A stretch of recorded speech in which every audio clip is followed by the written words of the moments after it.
Welcome to Ink in the Eyes, the graphic novel podcast. Today we will be discussing Saga, a classic for, I would say, probably anyone walking into a comic book store. I'd agree with that.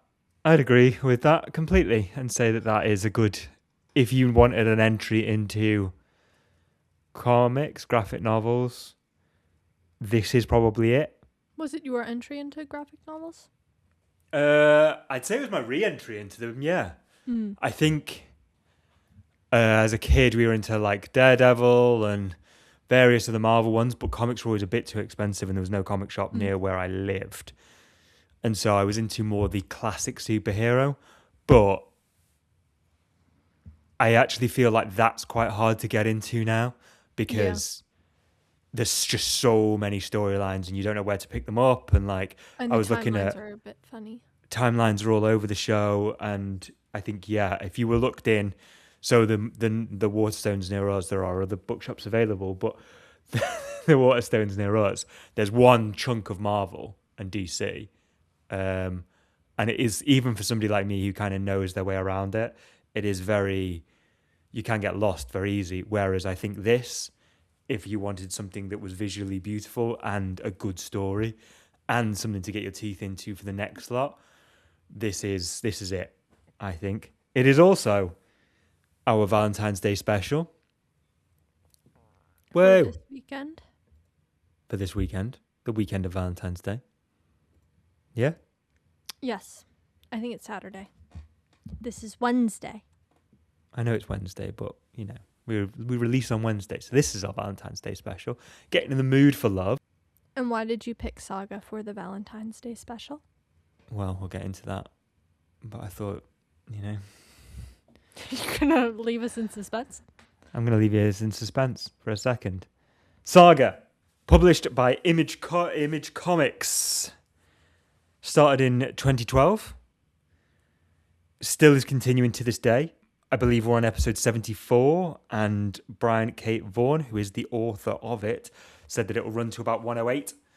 So about 2/3 of the way, 74. Oh. So they've just done, so they do it in collections of comics or issues, which is issue 74, or more likely you will buy it in a collected, and we are on collection 12. So book 12. It started in 2012, had a hiatus in 2018, and then recontinued in 2020. The artist and author both said they were going to carry on. Needed a bit of time for themselves. Fiona Staples, who we're going to talk more about, she was just like, I'm writing a graphic novel a year and doing other projects as well. It was just too much for her. She was a bit overloaded. And so they wanted to give it their best shot. Now, I'm going to talk to you briefly about this because I left you on the cliffhanger. I'll tell you a bit about the story, which is narrated by Hazel. She is yet to be born at the start. I won't give any spoilers away, but this is the first page. She is being born to her mom, Alana, and her dad, Marco. Alana is from Landfall, a planetary country, a planetary planet. Whereas Marco is from Moon. He's a Moonie from a moon, which is why I said planetary planet as much as that ridiculous sentence. And the reason why this is the love story of love stories is because this is a Romeo and Juliet style, warring factions, planets v moon, people of the moon, Moonies, in an intergalactic war. So it starts on these two planets. Jesus Christ, I keep saying this. It starts on these two planets, Landfall and the moon, and this war basically spreads across the galaxy. And even in the first few pages, it will say like most of the people fighting now have no reference as to why they're fighting this. They'll never know that Landfall and it started over there. It's proxy war after proxy war, basically.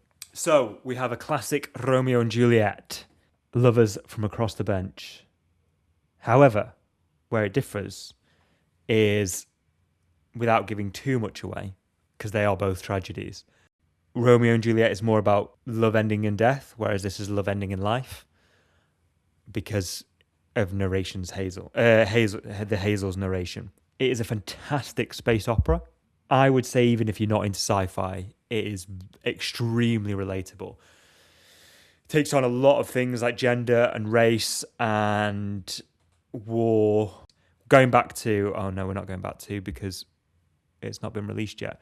But like the Watchmen one, whereas the villains are heroes and the heroes are villains. There's no bad, there's no good. Everybody keeps flowing from one side to the other. The family you're following is the quote-unquote good. They are quote-unquote good, but they're not like goodies. Do you know what I mean?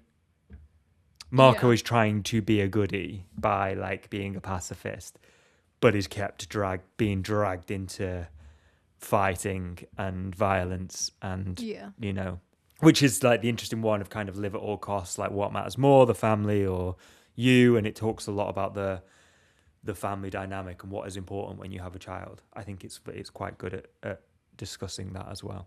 I think it's hard to be a pacifist when you have, I don't want to say aligned yourself with the enemy, but from like his community's standpoint. Yeah, definitely. Himself with the opposition.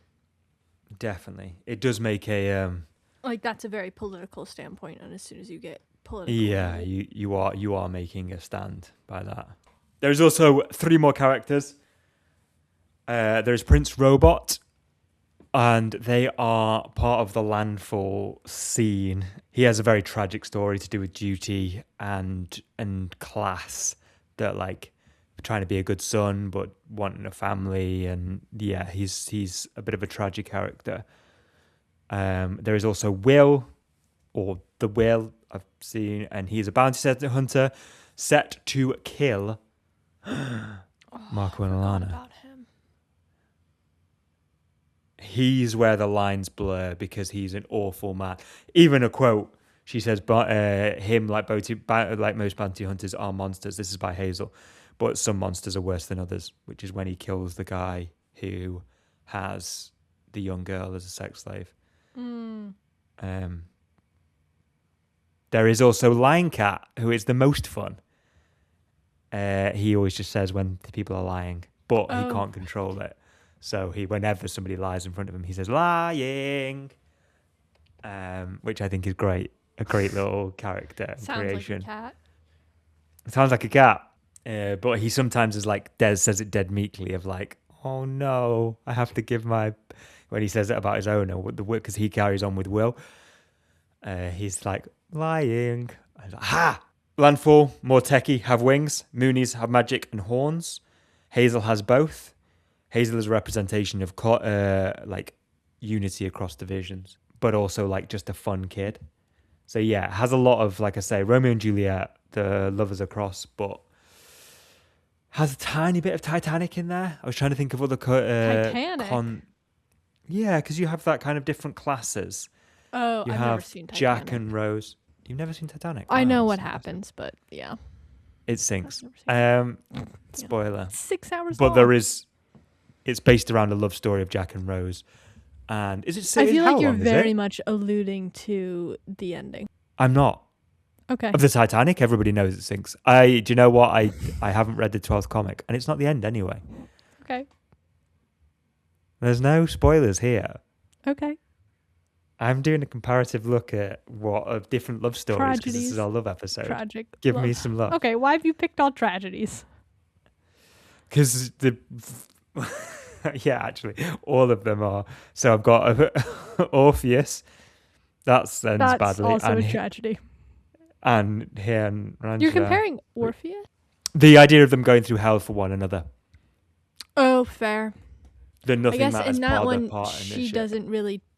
Oh, I guess in Hades Town she does choose to, but I always thought in the myth she just died. But if you look at she Hades dies Town, originally. She makes a deal with Hades to get food, but that he kind of tricks her.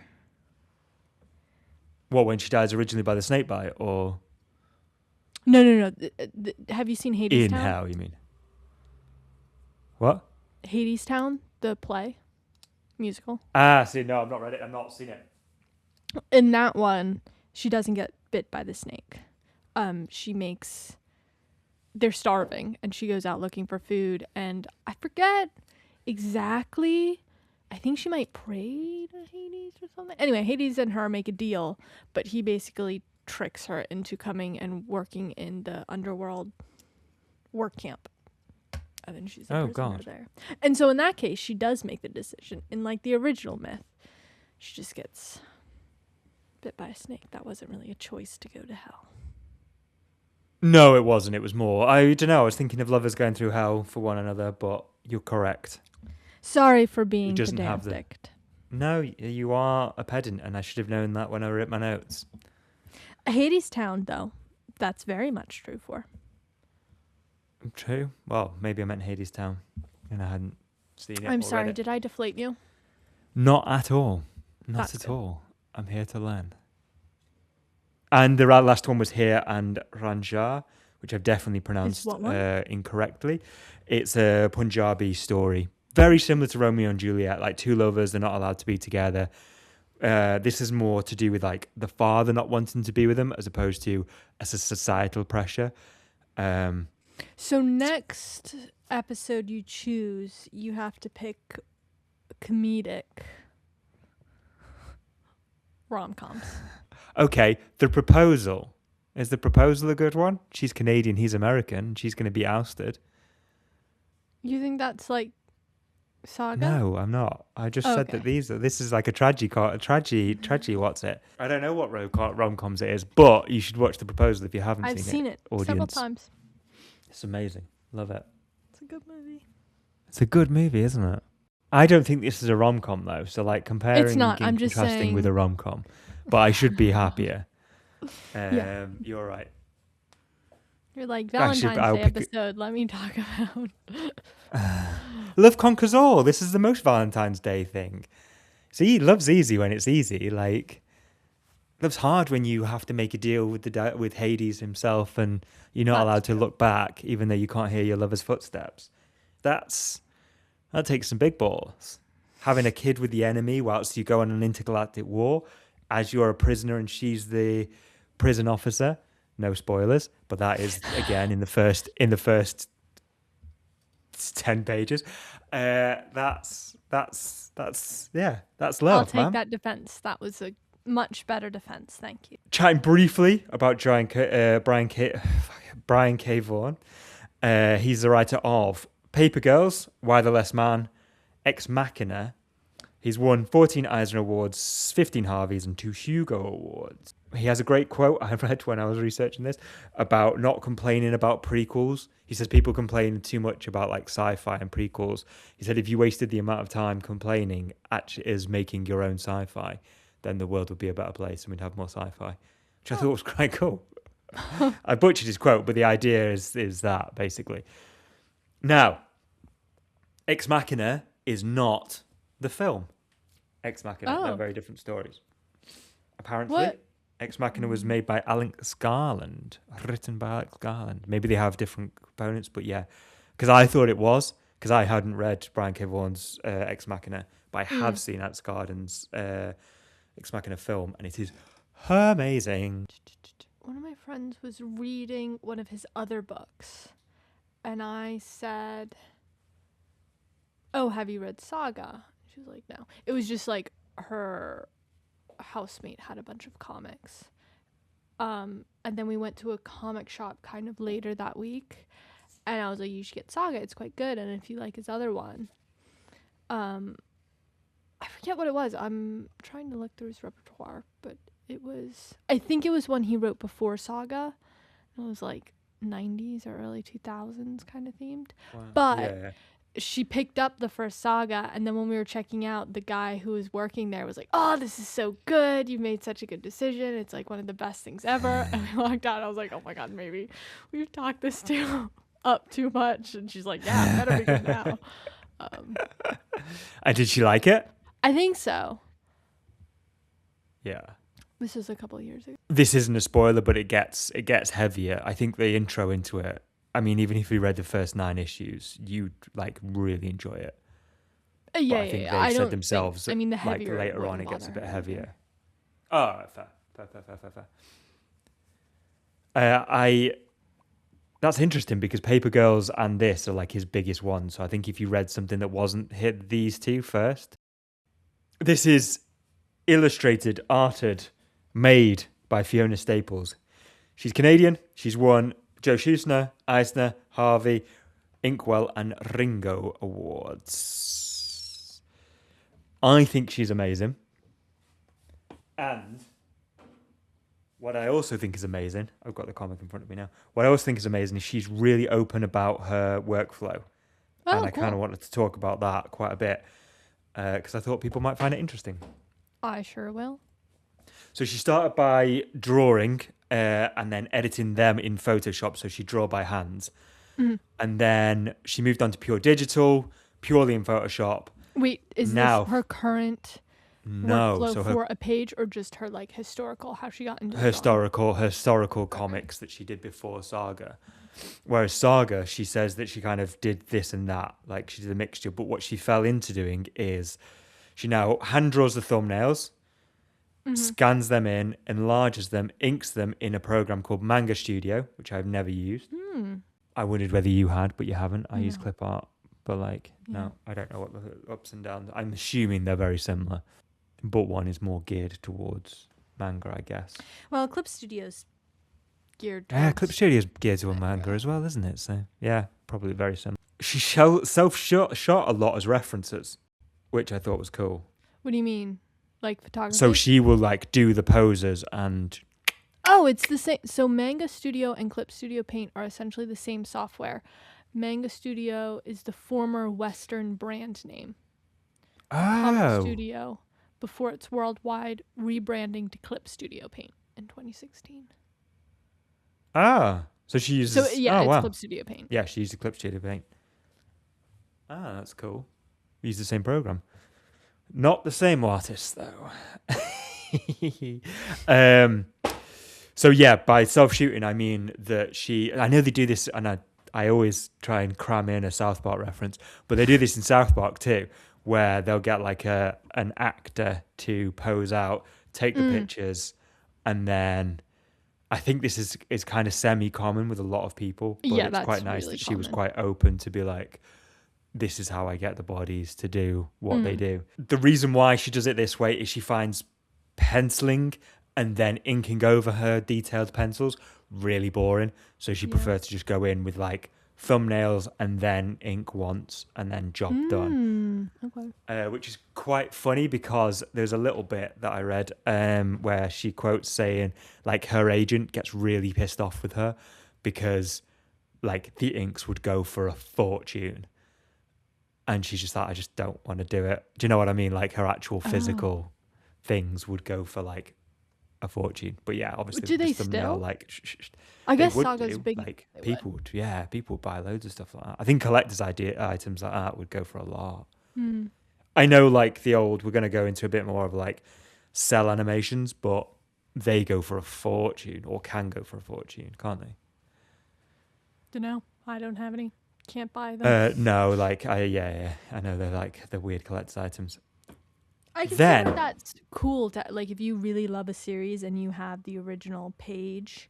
Yeah. The thing is, like if you think of all the issues of Saga, if she sold every single page, wouldn't the market be a little inundated?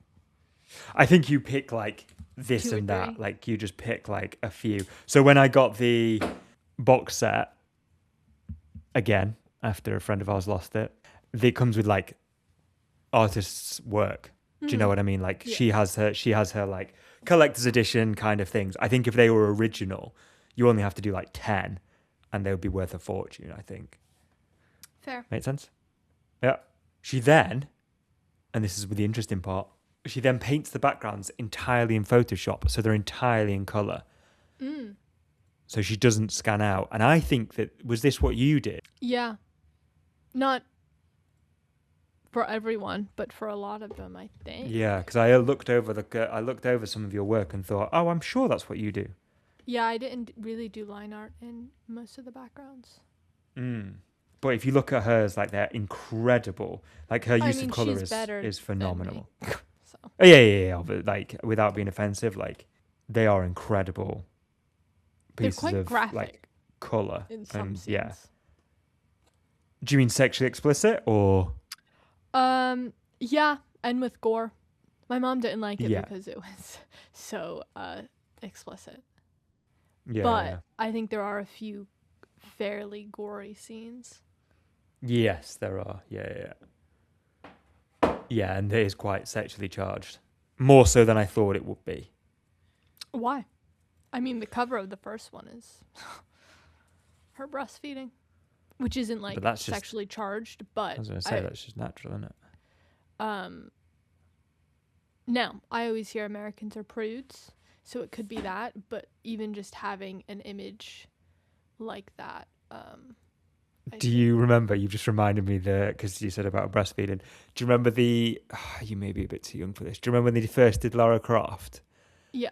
And she was like, I don't think it was Angelina Jolie. I think it was the person before who was the model for the video game. And they took her picture, and obviously she was wearing something quite revealing. And they like took off her nipples, like they like scanned out they edited out her nipples, and she was a bit like, why have you done that? That's my body. And anyway, they were like, oh, just in case the children see. What if the children see? And she was like, the entire human race has them. Like, yeah, no, not that. But she was like, children have to, like, what are you talking about? Throughout the entirety of history, like, children have had to see breasts to survive from breastfeeding. It's only now we have formula. But, like, up until we had formula, like, of course children have seen nipples because that's how we are here. Anyway, I thought it was really funny. The idea that, like, of course, yeah, it's sexualized by adults, not by kids. Kids are just like, True. True. That's not something you see clearly. No. In the media. So this painting in background is an old school method by like animation cells. And animation cells is when you had like a cellulose, it was like a chemical name, but basically like a cellular thing that you would then draw on and then you'd paint on the back. You can see it. I remember this, but you can see it quite clearly in, not now because they remastered them, but if you look at like the old like Alice in Wonderland and stuff, you can see that the colours you can see it like lay on top of the other. Like it doesn't blend as well. Like all VHS ones, which you'll be able to find on YouTube, or you'll be able to find stills of them everywhere. But like that is like the idea of that you are doing a painted background and then you're putting something on top. I know Photoshop is like layers on top of each other, which is like a modern way of talking about it, but this was like actual physical layer on top of a painted background. And then you just move the character across exactly it? Then you just so you keep the background as one piece and then you just literally put another piece of cell on, move her a bit, put another piece of cell on, draw it, move her a bit, like, and then just keep on taking photos. This method was used originally by Earl Hurd, Hurd.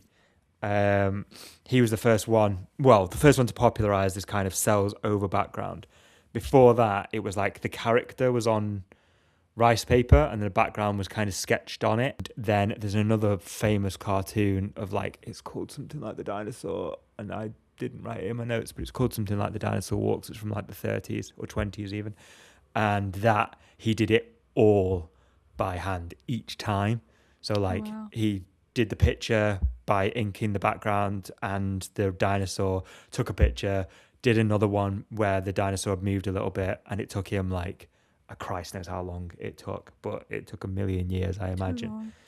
Too long. So this method was just a lot quicker. It was obviously adopted by Walt Disney, who interestingly, I thought this was quite a nice aside. He changed it so it was women would do the background and men would do like the hard outlines, but he changed it more to women because he found that they were better at delicate work.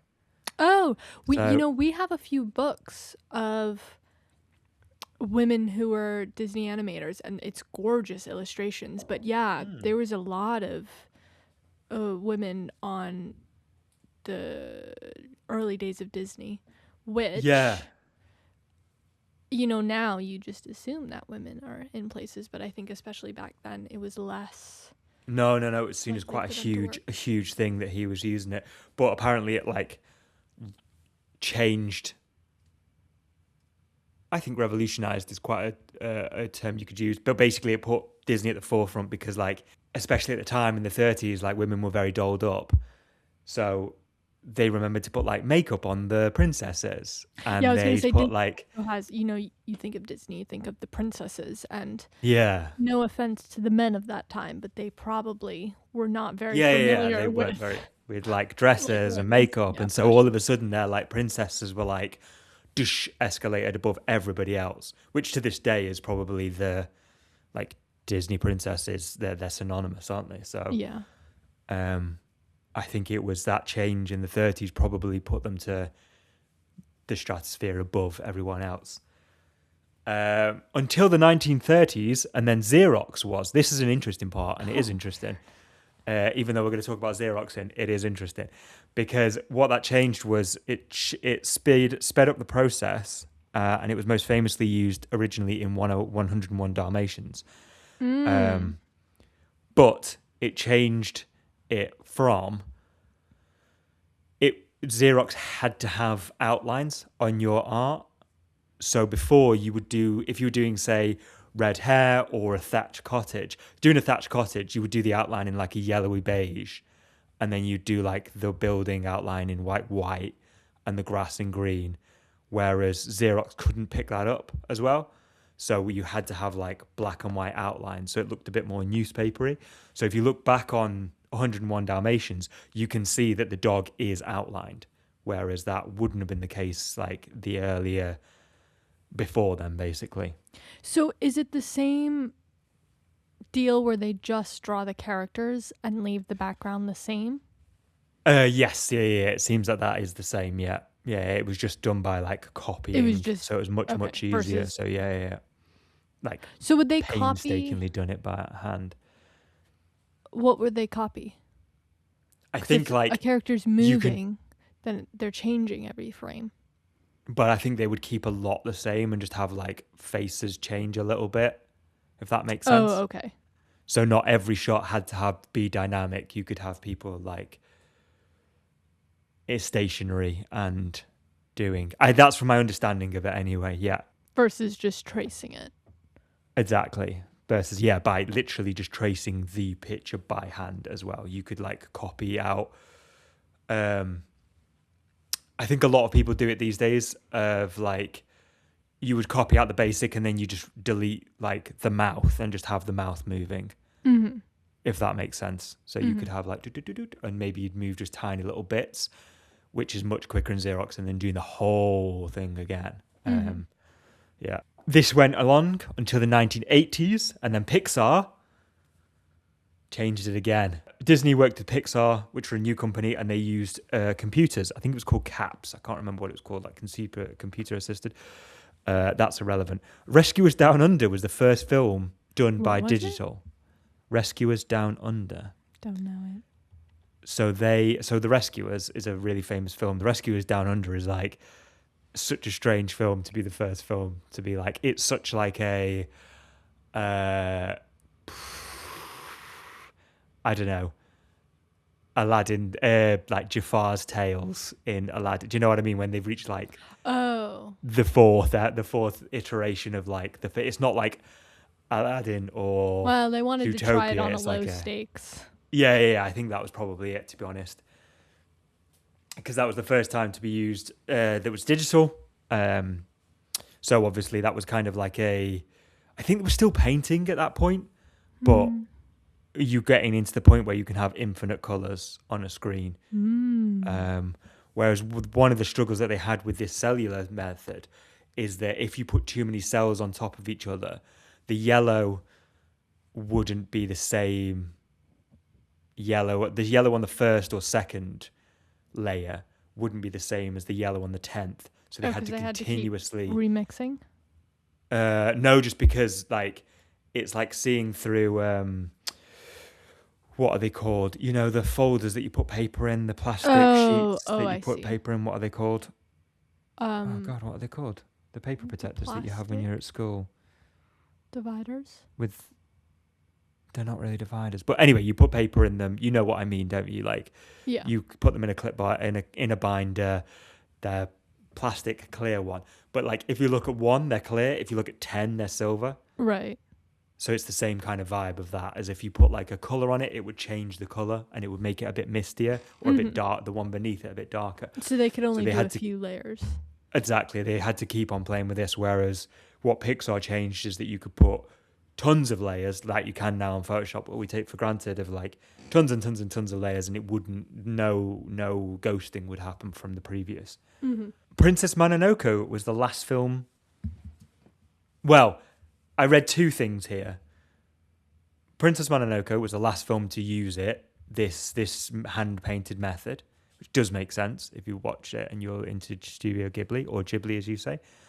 Are people not still painting movies? Not really. Winnie the Pooh in 2011. But I think people do it, maybe Studio Ghibli do it now, but I think if you were to do it, it would be like a big advertising push. Because wasn't that Van Gogh film painted? Oh, maybe. And to be fair, I don't know if that was, I think it was oil painted, but that was a huge, like you said, marketing push and feature of that film. Do you know what I'm talking about? Loving Vincent? I know it, but I haven't seen it. Okay. Is it a good film? Yeah.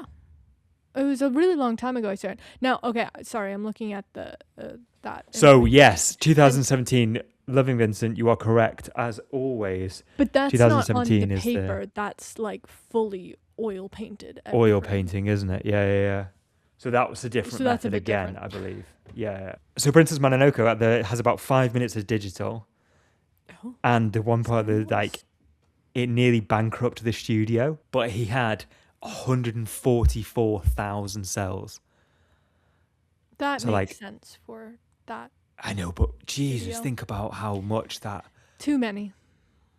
I think this is why I was thinking about this as I was doing a bit of research. I think this is why Studio Ghibli is so good, is that they don't mind like backing themselves. They would go bankrupt for their project. 97. Oh. Okay. Why? Because. Yeah, 97. This says Winnie the Pooh was the last hand-drawn image. Yeah. So I was going to say Winnie the Pooh was the last one because Disney wanted to be the last one in 2011. So I think they just didn't want to. But I don't think Winnie the Pooh was like the big one. I don't think. Right. Okay. I think they just wanted to be. That makes sense. Actually, what you were saying about Studio Ghibli is. Oh, I do think Miyazaki didn't like compromising his creative vision, which, to be fair, is probably why it does have such a cult following. Yeah, close following. Yeah. They had their like idea of creation and work is second to none.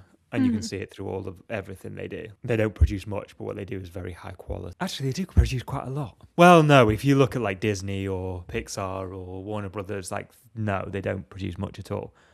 But their older stuff holds up. Yeah, exactly. I think it's because they didn't rely on graphics.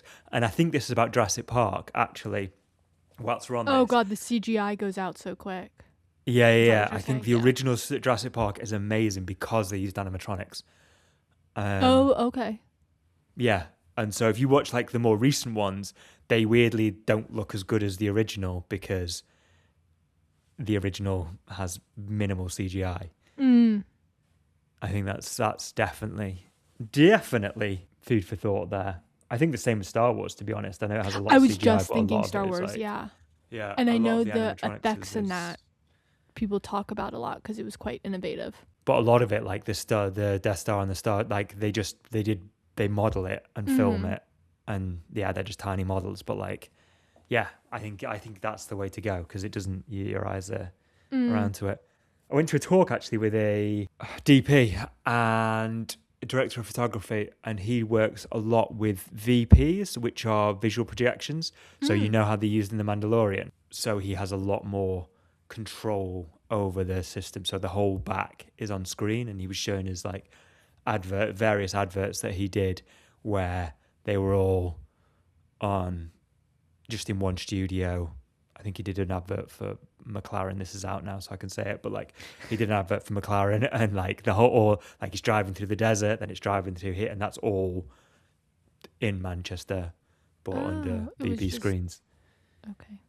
projection screens. Yeah. He said that you have to light it amazingly, but once you've lit it, you're allowed to. There's a lot more. There's a lot more control you can have on it because you can change all the cut. Like you don't have to wait on things. So for a DP, that was quite an important part for him. He was saying, which kind of goes as background to Fiona herself, and just I like the idea that it pulls from an old school method. I think it goes back to why she probably couldn't do a graphic novel a year, and her other stuff. I think she had other projects on as well, just because the amount of work that went into each background as well as each panel is incredible. Like the details in the panel are incredible. And it's interesting because you said she cut down on time from not doing the penciling or physical inks. She kind of semi cut out a step, but I think by doing that she made it a bit harder as opposed to thumbnailing very wet. Like as opposed to thumbnailing like 60% or 70% and then doing it 100.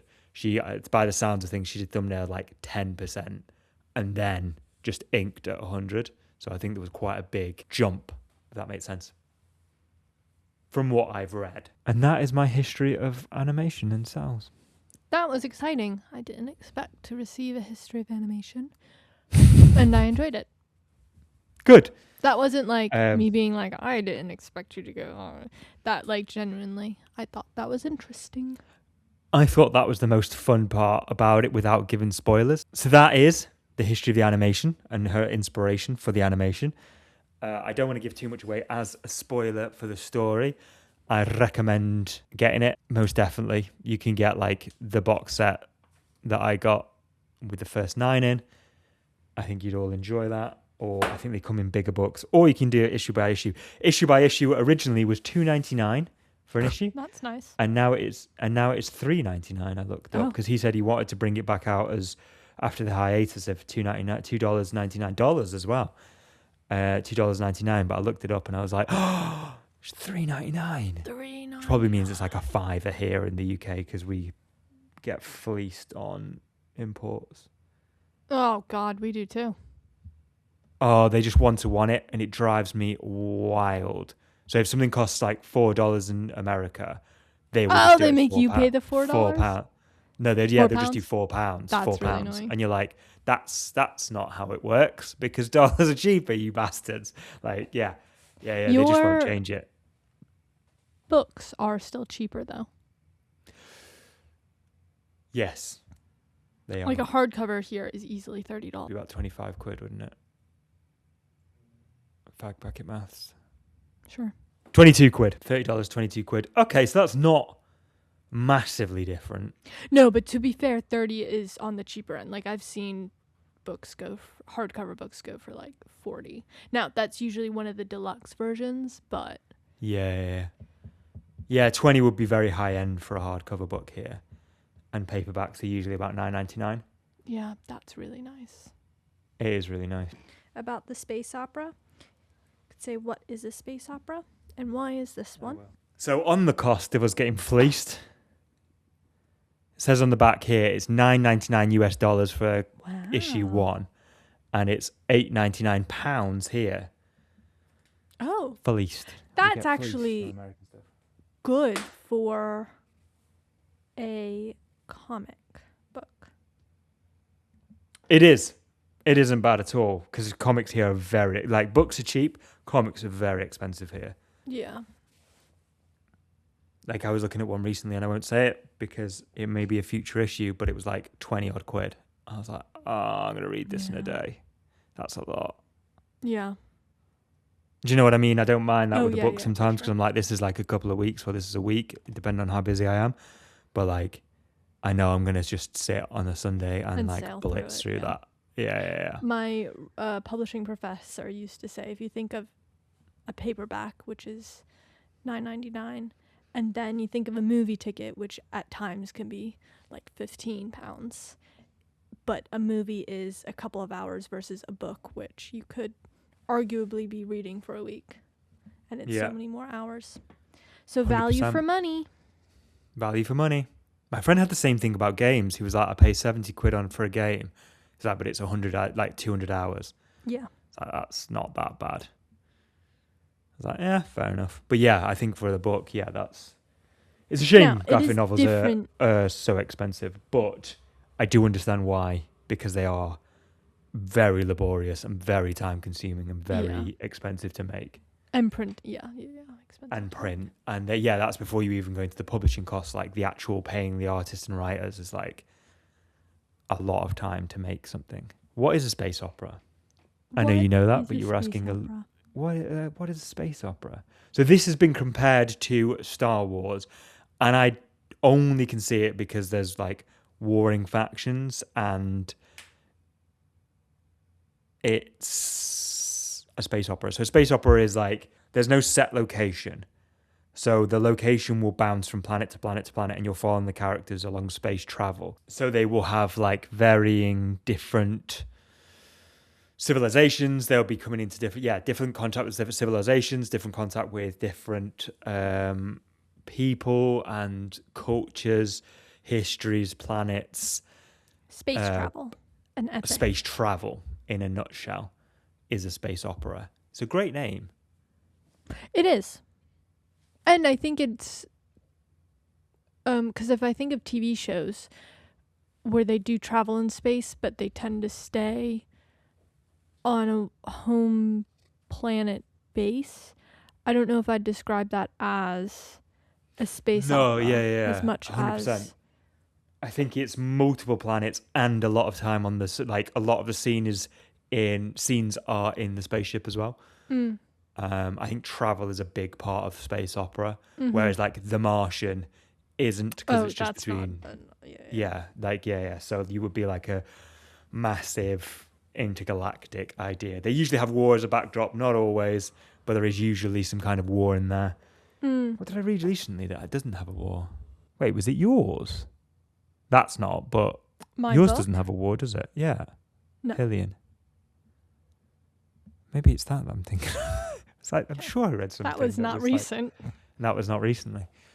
Anyway, this is why it's compared a lot with Star Wars.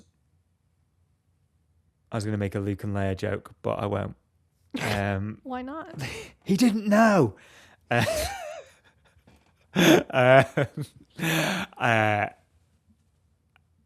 Another taboo. Another taboo love. No. We do not promote incest. Why are you laughing?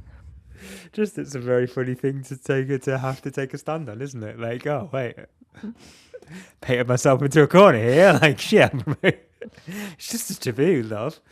They'll never understand. Yes, so this is a space odyssey, which is why it's compared to like Star Wars, but I think there's big differences on it. Namely, would you say there's a hero's journey plotline in Saga? Because Star Wars, there definitely is. Star Wars, there is.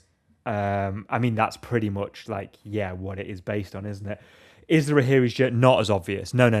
Like, they start off knowing that they're powerful. They start off knowing that, like, he is a violent criminal. He's been put in prison. She is a prison guard. Like, they know their powers at the start. They don't know Hazel's powers, so maybe that is, but like, I don't know. I don't think they don't meet a mentor. Well, No, I would say it's not as clear cut as a hero's journey. Mm-hmm. Agree. Yeah, I'd agree. I'd agree with myself on that. I thought you'd laugh at that. Sorry, there's people walking past with sleds in the snow. That is it, lords, ladies, gentlemen, meine Damen and Herren. Thank you for listening to our trip through Saga with no spoilers. And there was no spoilers. Even if they're implied, there are no spoilers. So hush your mouth, Ace McAlpine. I wasn't going to argue with you. Oh my God. I wasn't even going to say anything was implied. I'm going to wish you good night from me. Good morning from Ace. It's afternoon, but good afternoon from me.